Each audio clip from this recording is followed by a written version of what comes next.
आज एक साल पूरा होने पर मेरे सरकार से, नायब सिंह सैनी जी की सरकार से, नाम नायब है काम गायब है, ऐसी सरकार से मेरे अनेकों सवाल हैं।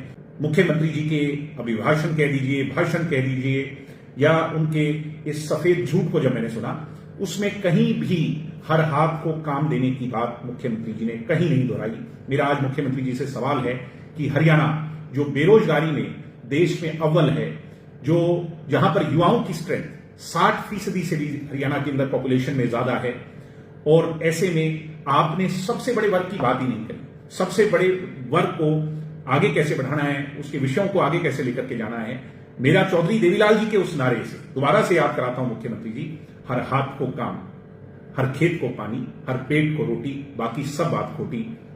आज चौधरी देवीलाल जी के उस नारे को याद करते हुए मुख्यमंत्री जी से मेरा सवाल है कि आपके इस पूरे एक साल में और भविष्य के विजन में, जो आप कह रहे हो मैं 3 गुना गति से काम कर रहा हूं, ट्रिपल इंजन की सरकार है, डबल इंजन की सरकार है, इसमें मेरा पहला सवाल है कि आपने रोजगार के लिए, भविष्य के लिए क्या पॉलिसी बनाई है। इस पर आप हरियाणा प्रदेश की जनता को साफ जवाब दें।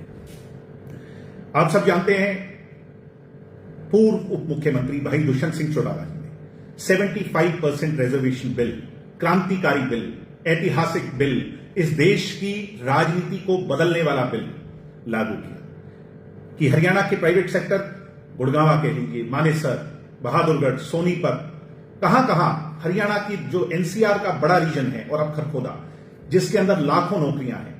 और आपको अचंभा होगा, जब दुष्यंत जी ने सर्वे करवाया था उस समय युवाओं की इकाई के माध्यम से, तो केवल 8% हरियाणवी एमएनसीज में काम कर रहे थे, जो कि चौंकाने वाला था।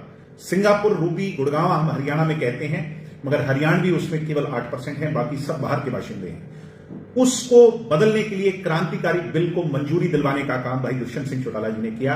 75% बिल लेकर के आए, उसे पारित करवाया।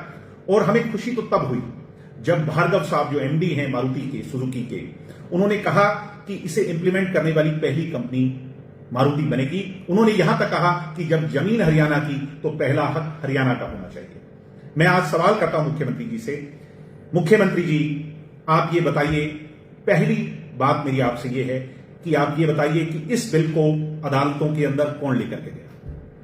वो लोग, फरीदाबाद की वो इकाई, इंडस्ट्रीज के नाम पर चलने वाली वो इकाई कहां की थी, कौन लोग थे, वो लोग किस राजनीतिक दल से जुड़े हुए थे, क्या वो आपसे जुड़े हुए थे या किसी और राजनीतिक दल से जुड़े हुए थे। दूसरा सवाल, बहरहाल राजनीति को मैं दूर कर दूं, अदालत के अंदर आपने दुष्यंत चौटाला द्वारा इंप्लीमेंट करे हुए 75% रिजर्वेशन बिल को, उसकी पैरवी करने के लिए क्या कदम उठाए, इस पर पारदर्शिता हरियाणा प्रदेश की जनता के सामने रखी।